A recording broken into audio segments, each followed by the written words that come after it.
नमस्ते, the freedom में आपका स्वागत है। मैं सुधीर।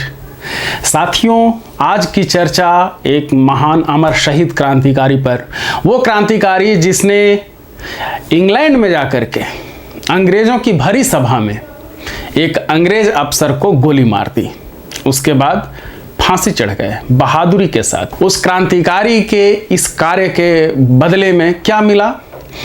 भारत से कांग्रेस ने एक निंदा प्रस्ताव पारित किया कि ये बहुत ही गलत किया गया है। उस क्रांतिकारी के पिता ने ये लिख दिया अंग्रेज सरकार को कि वो मेरा बेटा नहीं है, मुझे इस पर बहुत अधिक शर्म है कि वो मेरा बेटा था, अब मैं उसको अपने बेटा होने से खारिज करता हूं। लेकिन आज तमाम भारतवासी उस महान क्रांतिकारी को श्रद्धा से याद करते हैं, पूरी भक्ति के साथ नमन करते हैं। उस क्रांतिकारी का नाम था मदन लाल धिंगरा।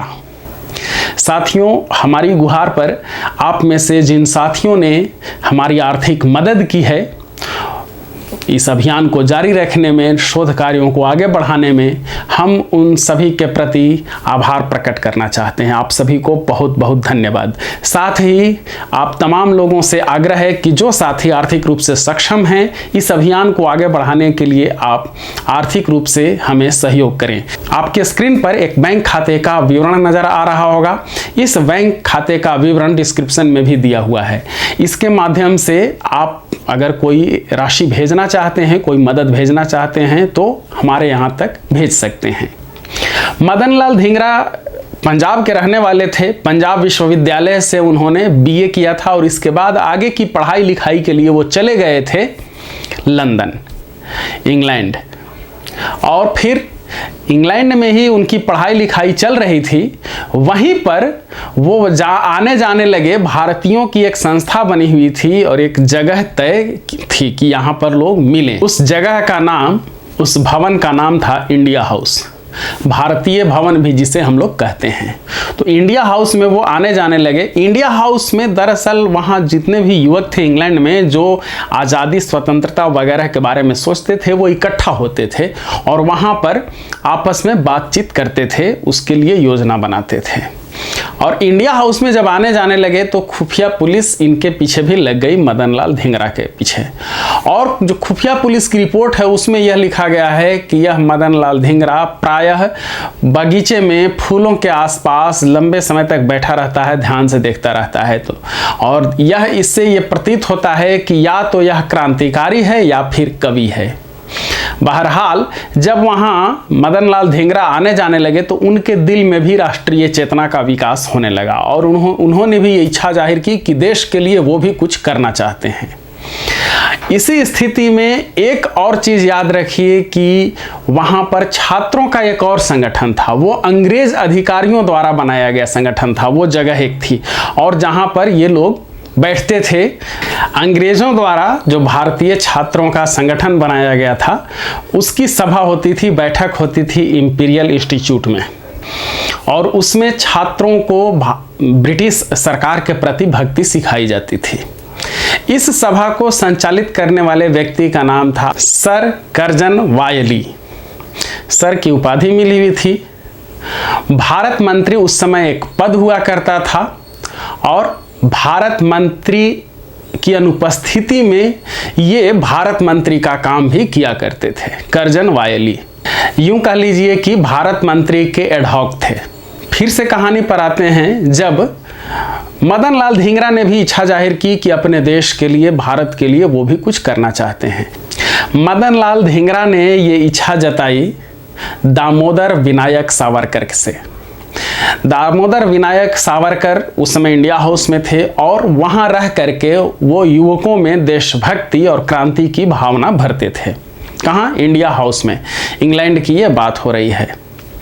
तो परीक्षा लेना चाहते थे सावरकर की। वास्तव में ये ऐसे ही, चूंकि बहुत जल्दी उत्तेजित होकर के कुछ ये कहना कि हाँ हम भी कुछ हो कर देंगे, ये बड़ा आसान है, लेकिन सचमुच वैसा करना थोड़ा सा मुश्किल हो जाता है। तो कितना अधिक ये आदमी साहसी है, इसकी परीक्षा ली सावरकर ने और उन्होंने मदन लाल धिंगरा को एक जगह बिठाया और कहा कि हाथ ऐसे पसारो आगे।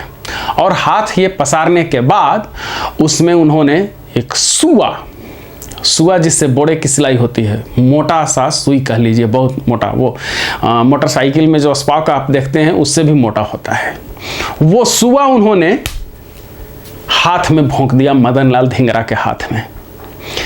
एक बच्चा जो इंग्लैंड पढ़ने गया है वो आप समझ सकते हैं कितना अधिक कोमल उसका हाथ होगा, वो किस परिवार से किस तरह के परिवेश में रहा होगा।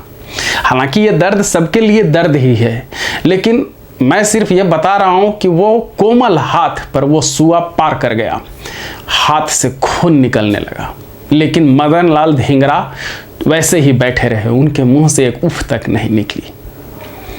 और इस तरह से गुरु शिष्य यानी सावरकर और मदन लाल धिंगरा एक दूसरे से लिपट गए और तब फिर प्लान बना, योजना बनी, काम शुरू हुआ।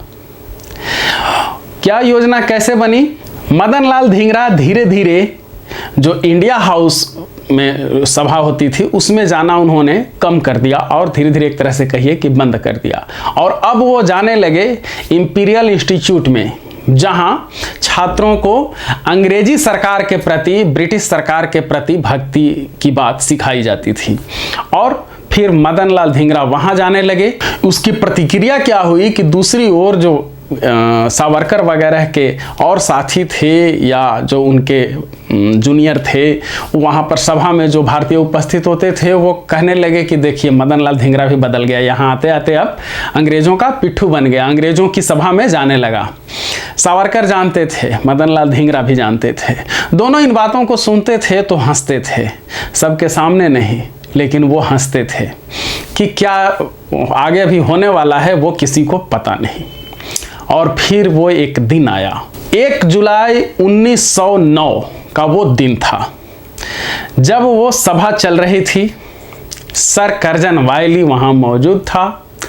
मदन लाल धिंगरा ने अपनी पिस्तौल निकाली और गोली चला दी। सिर्फ गोली नहीं चलाई, यूं कहिए कि गोलियां चलाई।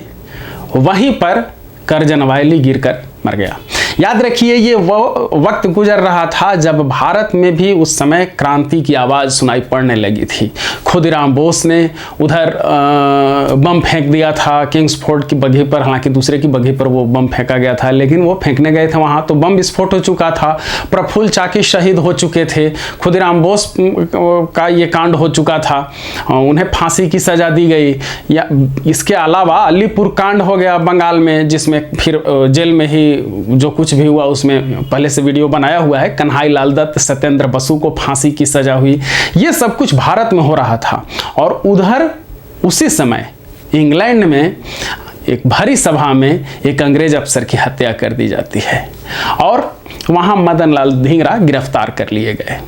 गिरफ्तार होने के बाद उन पर मुकदमा चलने लगा। अब क्या हुआ कि उस घटना को लेकर के एक इंग्लैंड में किसी अंग्रेज अफसर को मार देना बहुत छोटी सी बात नहीं है। भारत में किसी अंग्रेज के छोटे से व्यक्ति को भी मारना संभव नहीं है, मुमकिन नहीं था, बहुत कुछ हो जाता। और वो इंग्लैंड में जा कर के भरी सभा में किसी अंग्रेज को अफसर को मार दिया गया था। पूरी दुनिया में इसकी आवाज़ सुनाई पड़ी, खास करके भारत में और इंग्लैंड में इस घटना की ज़बरदस्त चर्चा हुई। कांग्रेस ने इस घटना को लेकर के एक निंदा प्रस्ताव पारित किया। मदन लाल धिंगरा के पिता को जब ये जानकारी हुई तो धिंगरा के पिता ने इस पर बहुत अधिक अफसोस जताया, गुस्सा जताया और उन्होंने कहा कि वो मेरा बेटा नहीं है, मैं उसे बेटा होने से खारिज करता हूँ। मुझे इस बात के लिए शर्मिंदगी है कि मदन लाल धिंगरा मेरा बेटा है, उसने जो कुछ भी किया उसे कभी माफ़ नहीं किया जा सकता, उसने पूरे परिवार का सिर नीचा कर दिया है।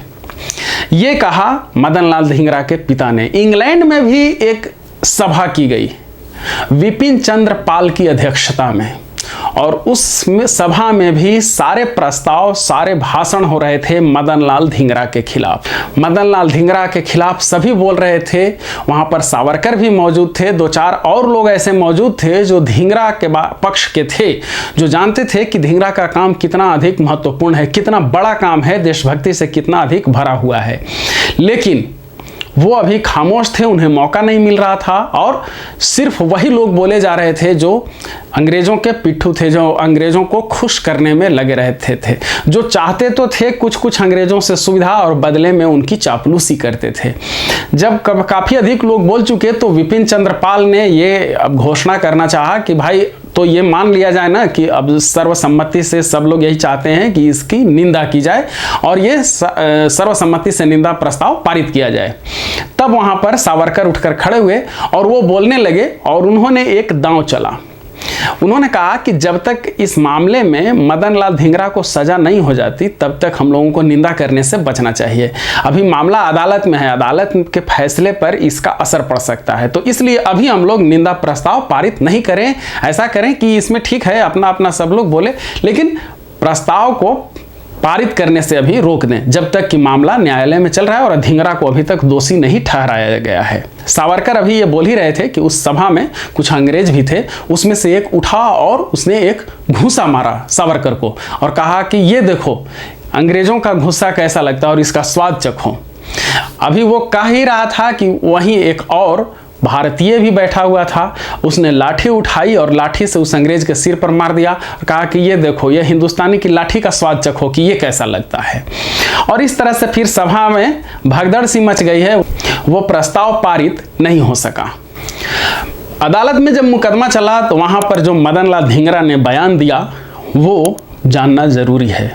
वो बयान बताता है कि मदन लाल धिंगरा ने किसी आवेश में, किसी जोश में या किसी निजी प्रतिशोध की भावना से ये काम नहीं किया था। इसमें कोई उनका निजी इंतकाम नहीं छिपा हुआ था, बल्कि वो देशभक्ति से भरे हुए थे। अदालत में धिंगरा का बयान वो ऑन द रिकॉर्ड है, उसे आप सुन लीजिए जो धिंगरा ने कहा था अदालत में। मैं जानता हूं कि मैंने उस दिन एक अंग्रेज की हत्या की, किंतु वह उन अमानुषिक दंडों का एक साधारण सा बदला है जो भारतीय युवकों को फांसी और काले पानी के रूप में दिए गए हैं। मैं इस कार्य में अपनी अंतरात्मा के अतिरिक्त और किसी से परामर्श नहीं लिया। एक हिंदू के नाते मेरा अपना विश्वास है कि मेरे देश के साथ अन्याय करना ईश्वर का अपमान करना है, क्योंकि इस देश की पूजा श्री रामचंद्र की पूजा है और देश की सेवा श्री कृष्ण की सेवा है। इसके बाद धिंगरा कहते हैं, हे भारत माँ, मेरा रक्त स्वीकार करो। मुझ जैसे निर्धन और मूर्ख युवक के पुत्र के पास माता की भेंट के लिए अपना खून के अलावा और क्या हो सकता है, और मैं इसी अपने खून से मां के चरणों में श्रद्धांजलि अर्पित कर रहा हूं। भारत में इस समय केवल एक ही शिक्षा की आवश्यकता है और वह है मरना सीखना, और उसके सिखाने का एकमात्र ढंग स्वयं मरना है। मेरी ईश्वर से यही प्रार्थना है कि मैं बार बार भारत माता की गोद में जन्म ले उसी के कार्य में प्राण देता रहूं। वंदे मातरम। मुकदमा चला, बहुत संक्षिप्त मुकदमा, और फिर जज ने फांसी की सजा सुना दी। 16 अगस्त 1909 को मदन लाल धिंगरा को फांसी दे दी गई और उसी जेल में उन्हें दफन भी कर दिया गया। ये कहानी आप सुन रहे थे मदन लाल धिंगरा की। आप तमाम साथियों से एक आग्रह है कि क्रांतिकारियों की इन कहानियों को तमाम हिंदुस्तानियों तक पहुंचाने में हमारी मदद करें। आप जिस भी माध्यम पर हैं ऑनलाइन, चाहे वो सोशल मीडिया में हो, फेसबुक पर, ट्विटर पर, इंस्टाग्राम पर, या फिर आप अपने जितने भी ग्रुप में जुड़े हुए होंगे व्हाट्सएप पर, सबके पास इन क्रांतिकारियों की कहानियों को पहुँचाइए, जिससे लोग समझ सकें कि इस देश के लिए लोगों ने कितनी कुर्बानियां दी हैं, किस बहादुरी के साथ देश के नाम पर लोग मरे हैं, मिटे हैं। हमारे साथ जुड़े रहने के लिए द फ्रीडम को सब्सक्राइब कीजिए। धन्यवाद। जय हिंद। इनकलाब जिंदाबाद।